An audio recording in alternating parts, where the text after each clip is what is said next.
بسم الله الرحمن الرحيم. الحمد لله رب العالمين، والصلاة والسلام على سيدنا محمد وعلى آله وأصحابه أجمعين. اللهم صل على سيدنا محمد وعلى آله وصحبه وسلم تسليما، صلاة تفتح لنا أبواب الرضا والتيسير وتغلق بها أبواب الشر والتعسير. أنت مولانا فنعم المولى ونعم النصير. الحمد لله الذي من علينا بهذا الاجتماع المبارك الذي تتنزل عليه رحمات الله وتحفه ملائكة الله، فهو حفل عظيم يمدح فيه سيدنا رسول الله صلى الله عليه وسلم، ويثنى عليه فيه، ويرفع فيه ذكر هذا الحبيب صلى الله عليه وسلم. وربنا عز وجل وعد حبيبه الأعظم وأخبر فقال مثنيا عليه مبينا رفعة قدره الشريف قائلا سبحانه ورفعنا لك ذكرك. فهذه اللقاءات هي مظهر من مظاهر هذه الرفعة لسيدنا رسول الله صلى الله عليه وسلم. Bismillahirrahmanirrahim. Syekh Muhammad Darwish membuka tausiahnya beliau dengan mengucapkan Alhamdulillah, segala puji bagi Allah yang telah mengumpulkan kita semua di majlis yang penuh barakah ini, yang di dalamnya turun limpahan rahmat dari Allah Subhanahu wa taala dengan disebutnya Nabi Muhammad sallallahu alaihi wasallam. Kemuliaan dan keagungan majlis ini menjadi mulia karena di dalamnya disebutnya Nabi Muhammad sallallahu alaihi wasallam. Majlis ini dikelilingi oleh para malaikat, dan yakinilah bahwasanya majlis ini mulia karena Allah sudah berfirman kepada beliau, wa rafa'na laka dzikrak. Sungguh kami mengangkat derajatmu di derajat yang sangat tinggi, maka majlis ini juga menjadi majlis yang tinggi dan mulia di sisi Allah Subhanahu wa taala.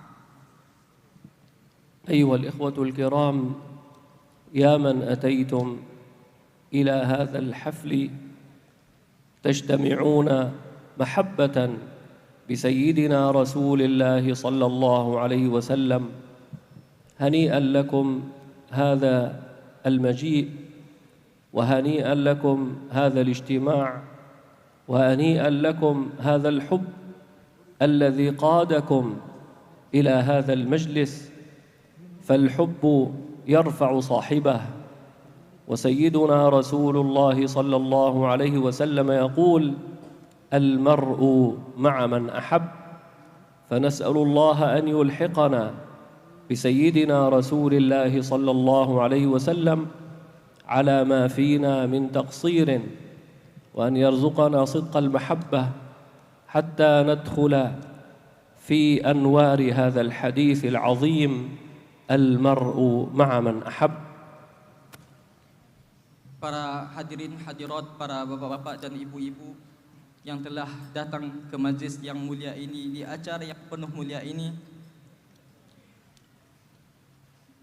wahai anda semua yang telah datang ke majlis yang mulia ini karena cinta kepada Rasulullah SAW, wahai anda yang telah duduk di sini di waktu yang tidak sebentar karena bergembira dengan Nabi Muhammad sallallahu alaihi wasallam, bila mengucapkan beruntunglah kalian, beruntunglah antum semua, beruntunglah anda dengan cinta ini, karena sesungguhnya cinta itu mengangkat pemiliknya. Artinya cinta itu mengangkat orang yang mempunyai cinta kepada Nabi Muhammad sallallahu alaihi wasallam. Nabi Muhammad pernah bersabda, "Al-mar'u ma'a man ahab." Sesungguhnya sesungguhnya seseorang itu akan berkumpul dengan orang yang dicintainya.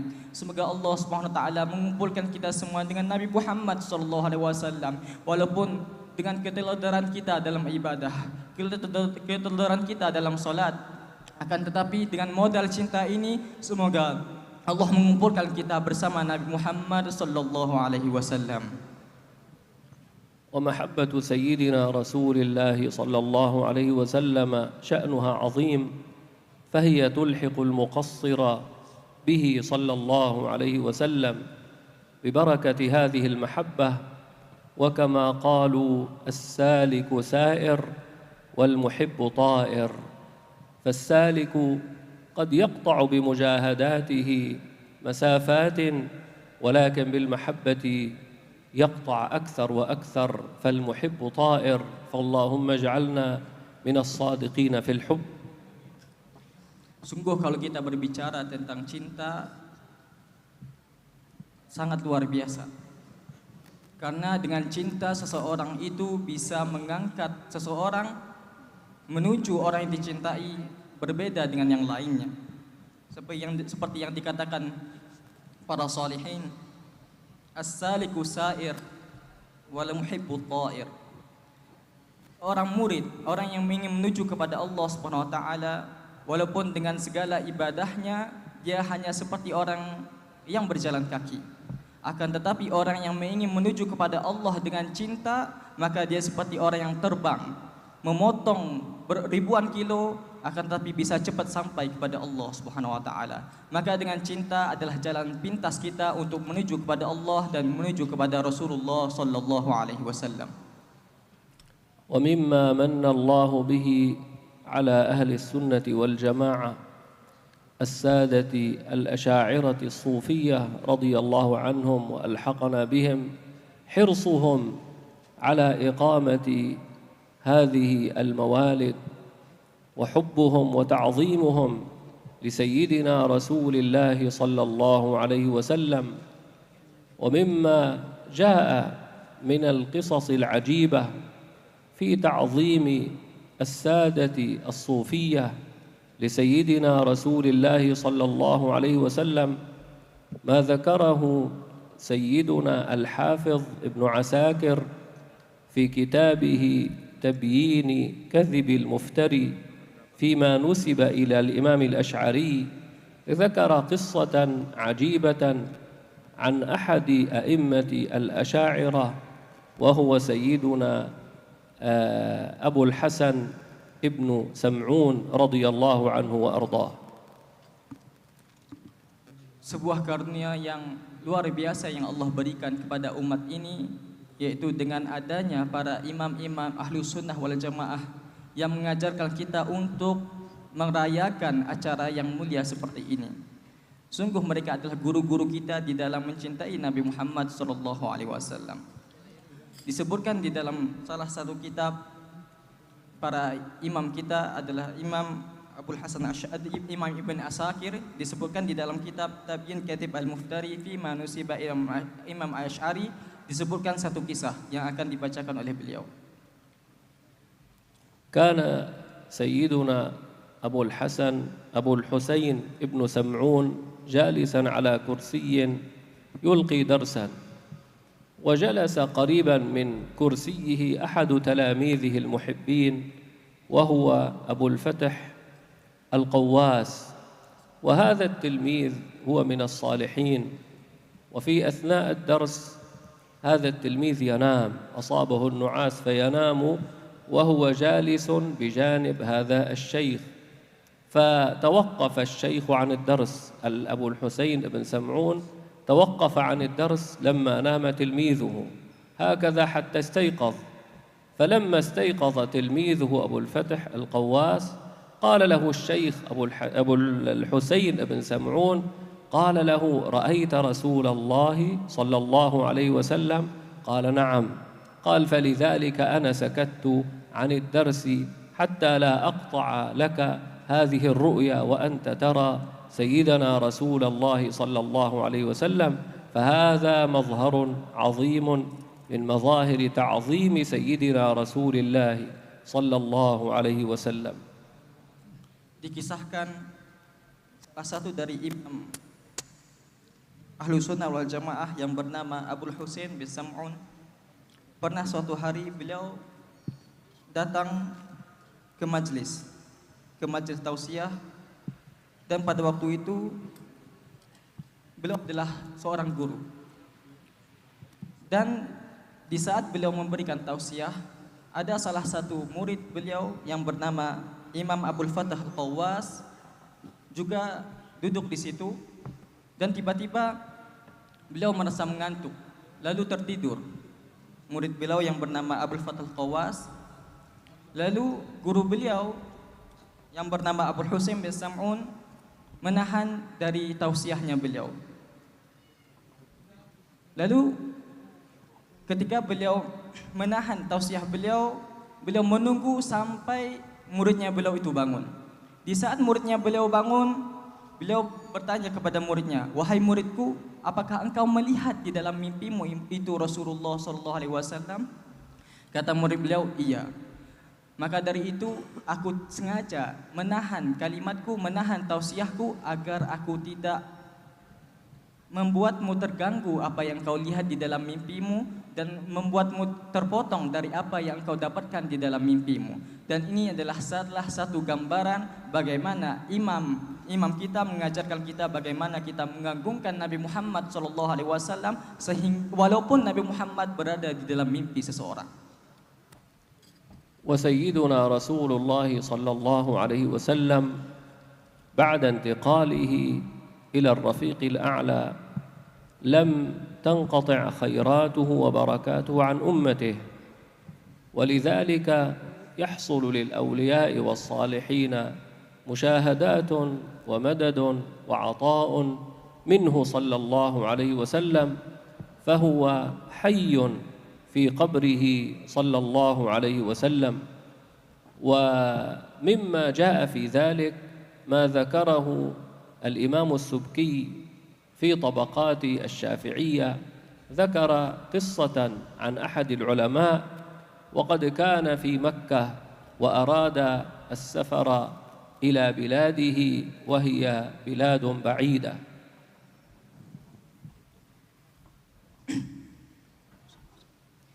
Dan termasuk dari kisah yang menceritakan bahwasanya Nabi Muhammad SAW tidak pernah terputus hubungannya dengan umatnya. Sebagaimana kita tahu bahwasanya Nabi Muhammad SAW sudah wafat di dunia, akan tetapi Nabi Muhammad tetap hidup di makamnya beliau. Beliau tetap hidup di hati kita insyaallah. Disebutkan di dalam kitab Tubaqatul Kubra karya Imam As-Subki, salah satu ulama mendapatkan karamah. Salah satu ulama mendapatkan suatu permasalahan di dalam hidupnya. Pada waktu itu beliau berada di Mekah, ingin pulang ke Khorasan. Kalau Khorasan itu adalah salah satu kota yang ada di Iran pada zaman sekarang. فهذا الإمام أبو زيد المروزي لما أراد السفر من مكة رأى أنها مسافة بعيدة وهو كبير السن، فقال كيف أسافر مع هذه المشقة البعيدة؟ قال فنام فرأى في الرؤيا سيدنا رسول الله صلى الله عليه وسلم ومعه سيدنا جبريل، ويقول سيدنا رسول الله صلى الله عليه وسلم لسيدنا جبريل يا روح الله اصحبه، يعني اصحب هذا العالم في سفره. قال فاستيقظت وسافرت ولم أحس بشيء من التعب، وكان هذا ببركة سيدنا رسول الله صلى الله عليه وسلم. Yang menceritakan kisah ini beliau adalah Imam Abu Zain Al-Marwazi. Ketika itu beliau berada di Mekah, ingin pulang ke Khorasan. Seperti yang kita tahu bahwasanya jarak antara Mekah ke Khorasan sangat jauh dan beliau ingin pulang ke Khorasan. Akan tetapi beliau melihat jarak sangat jauh dan beliau sudah tua. Bagaimana beliau bisa menahan beratnya perjalanan tersebut? Lalu pada malam itu beliau tidur dan melihat Nabi Muhammad SAW di dalam mimpinya beliau. Lalu di dalam mimpinya beliau menemukan Nabi Muhammad SAW berada di tengah-tengah Masjidil Haram dan di sampingnya ada malaikat Jibril. Lalu Nabi Muhammad SAW berkata kepada Sayyidina Jibril, "Wahai Jibril, dampingilah dia sampai dia pulang." Setelah dia bangun, Imam Abu Zaid Al-Marwazi beliau mulai beranjak dan memulaikan perjalanan beliau dari Mekah untuk pulang ke Khorasan. Lalu beliau mengatakan, di sepanjang perjalanan tidak aku menemukan keletihan atau capek apapun, karena beliau ditemani oleh malaikat Jibril. Lihat bagaimana hubungan Nabi Muhammad SAW dengan umatnya. Nabi Muhammad tidak terputus hubungannya dengan umatnya. ومما يقوي صلة المؤمن بسيدنا رسول الله صلى الله عليه وسلم كثرة الصلاة عليه صلى الله عليه وسلم. Termasuk hal yang memperkuat hubungan kita dengan Nabi Muhammad SAW adalah caranya adalah memperbanyak salawat kepada Nabi Muhammad SAW. ومن الصيغ المباركة الصلاة السراجية التي كان يحافظ عليها سيدنا الإمام عبد الله سراج الدين رضي الله تعالى عنه أحد أولياء الله الكبار في الشام. Termasuk sirah salawat yang penuh berkah adalah salawat yang dinamakan salawat as-sirajiyah, salawat yang biasa dilazimi oleh seorang imam Abdullah Sirajuddin, seorang ulama muhaddits besar yang berada di Syam. ونقلها عنه الشيخ نور الدين عتر رحمه الله وهو من أخص تلاميذه رضي الله عنهم أجمعين. فالشيخ نور الدين عتر أوصى بهذه الصيغة وذكر أن فيها بركات عظيمة وأنه علمها لأناس فقضيت حاجاتهم وكانت معقدة ببركة هذه الصيغة. Seorang syekh yang bernama Syekh Nuruddin Itar yang berada di Syam, beliau adalah salah satu murid dari Syekh Abdullah Sirajuddin, berwasiat bagi orang yang mempunyai hajat atau mempunyai masalah apapun di dalam hidupnya, hendaknya lah dia membaca salawat ini. وهذا الشيخ عبد الله سراج الدين رحمه الله كان عظيم الصلة بسيدنا رسول الله صلى الله عليه وسلم، ومما حصل له من البشائر الكثيرة جدا حصلت له رؤيا، رأى في الرؤيا والده الشيخ نجيب ويقول تعال نذهب إلى ذلك القصر، قصر كبير مرتفع رآه في الرؤيا. Syekh Abdullah Sirajuddin adalah seorang syekh, seorang wali besar yang berada di Syam, yang merupakan seorang wali besar yang berada di Syam, mendapatkan salawat ini, mendapatkan barokah dari salawat ini di saat beliau bermimpi berjumpa dengan orang tuanya di dalam mimpi beliau. Di dalam mimpi itu beliau menemui orang tua beliau yang sudah meninggal yang bernama Syekh Najib. Beliau adalah seorang imam besar juga yang berada di Syam. Di dalam mimpi itu beliau menemukan orang tua beliau mengajak beliau masuk ke dalam sebuah istana.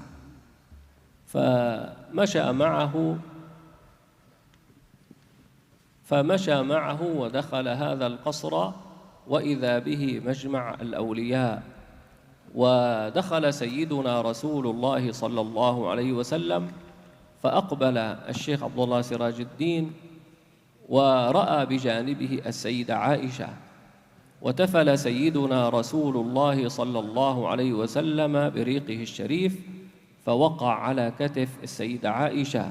يقول الشيخ عبد الله سراج الدين فابتلعت هذا الريق واستيقظ وفرح فرحا عظيما بهذه البشارة وحصلت له فتوحات عظيمة رضي الله عنه وأرضاه. Dan di dalam mimpi tersebut Imam Syekh Abdullah Sirajuddin memasuki istana tersebut bersama abahnya beliau, dan di saat beliau memasuki istana tersebut beliau menemukan sungguh banyak orang, dan semua orang tersebut orang yang di dalam istana tersebut adalah para kekasih Allah. Para kekasih Allah yang sedang berkumpul di dalam istana tersebut menunggu kedatangan Nabi Muhammad SAW. Lalu tiba-tiba Nabi Muhammad datang muncul di tengah-tengah para aulia tersebut bersama istri-istri beliau, dan pada waktu itu Nabi Muhammad SAW mengeluarkan ludah beliau yang suci ke atas pundaknya Sayyidah Aisyah. Dan di dalam mimpi tersebut Syekh Abdullah Sirajuddin menelan ludah beliau yang suci tersebut, dan seketika itu beliau bangun dari mimpi beliau, lalu beliau merasakan bahagia yang sangat, sehingga beliau dibukakan futuh di dalam ilmu yang sangat luar biasa. وأخيرا نشكر فضيلة الشيخ بويا يحيى حفظه الله على ما يقدمه من خير وخدمة وتعليم ونصرة لمذهب أهل السنة والجماعة، أيده الله وأعانه ووفقه وهيأ له إخوة كراما يعينونه، فبارك الله بهم جميعا، وبارك الله عز وجل بكل من شارك في هذا الحفل وقدم فيه خيرا، وأكرمنا جميعا بمحبة سيدنا رسول الله صلى الله عليه وسلم. اللهم عطف قلبه الشريف علينا وارزقنا مددا عظيما منه صلى الله عليه وسلم، واجمعنا به في جميع العوالم يقظة ومناما، واجعلنا أهلا لذلك مع العافية والإكرام، والحمد لله رب العالمين.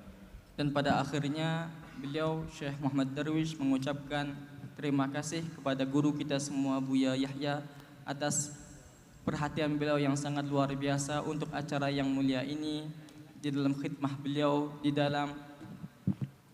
beliau untuk umat ini, dan lazimnya beliau dengan ahlu sunnah wal jamaah.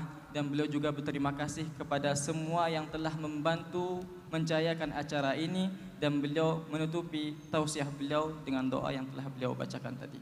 Assalamualaikum warahmatullahi wabarakatuh.